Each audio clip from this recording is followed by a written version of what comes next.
Okay, तो फिर ऐसा क्या होगा कि आपने आम आदमी पार्टी छोड़ दी और वापस आप कांग्रेस में आ गई? हम तो सुनते हैं वो राजीव गांधी का भारत रत्न छीनने का कोई प्रस्ताव था, उसी पर आपका मतभेद हुआ था? दो कारण थे मानक जी। पहला कारण ये था कि हरियाणा में राम रहीम के ऊपर फैसला आना था। मैं दिल्ली विधानसभा विधायक थी और सदन भी था उस दिन हमारा। सुबह फैसला आया कि राम रहीम दोषी करार दिए गए, बलात्कार हत्याओं के मामले में उम्र कैद, एक फैसला आया। मैं बहुत खुश थी क्योंकि हम सब पीड़िताओं के साथ खड़े उस लड़ाई को हरियाणा की बेटियों की लड़ रहे थे। जब वो फैसला आया तो मैंने फेसबुक लाइव गई और मैंने इस बात की खुशी जाहिर की कि न्याय की जीत हुई है। संघर्ष जो चल रहा था, बाबा राम रहीम दोषी करार दिए गए। और मेरा फोन फेसबुक लाइव जारी हो और लगातार मुख्यमंत्री अरविंद केजरीवाल जी का फोन बज रहा था और मैं उसको काट रही थी। लाइव खत्म हुआ, मैंने मुख्यमंत्री केजरीवाल जी को फोन किया, सर आपका फोन आ रहा था, मैं उठा नहीं पाई, मैं क्यों फेसबुक लाइव पर थी and I was very excited कि मैंने उनको कहा राम रहीम दोषी करार दिए गए। एंड उन्होंने जब मुझे बोला तो मुझे लगा ये वही शख्स हैं जो निर्भया आंदोलन करके बेटियों की सुरक्षा की बात में शीला दीक्षित जी को घेर रहे थे। उन्होंने कहा तुम्हें मालूम है हम पार्टी का विस्तार कर रहे हैं, हरियाणा में हमें चुनाव लड़ना है और राम रहीम के लोग जो हमें सपोर्ट कर रहे हैं वो तुम्हारा लाइव देखकर मुझे फोन कर रहे हैं कि रुकवाओ इसको। तो उन्होंने मुझे फेसबुक का मेरा लाइव डिलीट करने को कहा। मैं कहा सर विधानसभा है, मैं तो ये चाहती हूँ कि मुझे वहां पर भी आज इस मुद्दे पर बोलने का मौका दिया जाए। मैं विधानसभा पहुंची, अरविंद केजरीवाल जी ने मुझसे बात नहीं की। मैं स्पीकर के पास गई कि सर आज मुझे इस मुद्दे पर बोलना है। उन्होंने मुझे इजाजत नहीं दी, एक मुख्यमंत्री ने मना किया है।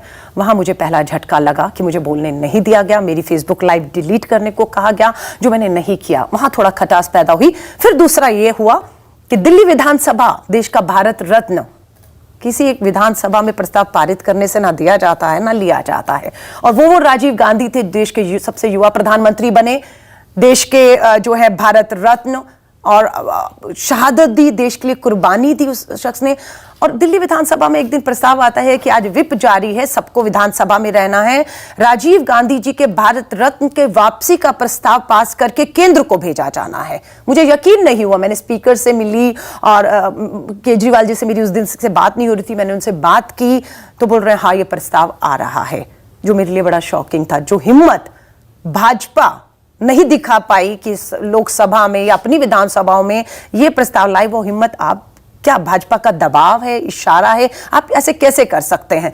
विप जारी था और मेरे पास दो ही रास्ते बच गए थे कि या तो मैं इस प्रस्ताव का समर्थन कर दूं जो पास करके केंद्र को भेजा जा रहा है कि राजीव गांधी जी का भारत रत्न वापस हो, और या फिर मैं अपनी सदस्यता की परवाह किए बिना इस विप जो जारी है उसके खिलाफ वोट करूं। और मैंने उसके खिलाफ वॉकआउट किया। उसके बाद मेरी सदस्यता गई, जिसपे मुझे कोई मलाल नहीं है। लेकिन उसके बाद एक कॉल आता है अहमद पटेल जी का, सोनिया जी बात करेंगी, और मेरे लिए वो बहुत भावुक थी क्योंकि लाइव जा रहा था हर टेलीविजन पे कि दिल्ली विधानसभा में भारत रत्न वापसी का राजीव जी को लेकर प्रस्ताव पारित हुआ। और एक अकेली आवाज, क्योंकि 70 विधायकों में एक भी कांग्रेस का विधायक नहीं था, 0 थे, तो वहां पर एक आवाज थी। उनको महसूस हुआ कि ये दिल से आज भी कांग्रेसी है। ये कहा गया कि उसके खून में आज भी कांग्रेस है। और उनको लगा कि भावुक हुई कि एक शख्स तो है जो आज उस प्रस्ताव के विरोध में खड़ा हुआ या वॉकआउट का, क्योंकि बीजेपी और आम आदमी के ही सारे विधायक तो सब एक तरफ थे। तो उस समय हुआ घर वापसी करो, और बस मैं सीधा 10 जनपद थी और मेरी घर की वापसी हुई। और मैं कांग्रेस में जो मैंने अपना 22-23 साल बिताए और उसके बाद मैंने फिर वापसी की, और आज 5 साल फिर वापसी। तो लगभग आप सोच लीजिए 5 साल वहां विधायक थी, इसलिए मुझे बने रहना पड़ा। बीच में भी हुआ इस्तीफा दे दूं, पर मैंने कहा नहीं, लोगों ने 5 साल के लिए चुना है, मैं उनके ऊपर कोई उपचुनाव थोप कर या बीच में धोखा दे के नहीं जाऊंगी। मैं अपनी तरफ से इस्तीफा नहीं दूंगी। फिर वही विप का फैसला था कि मेरी सदस्यता रद्द की गई।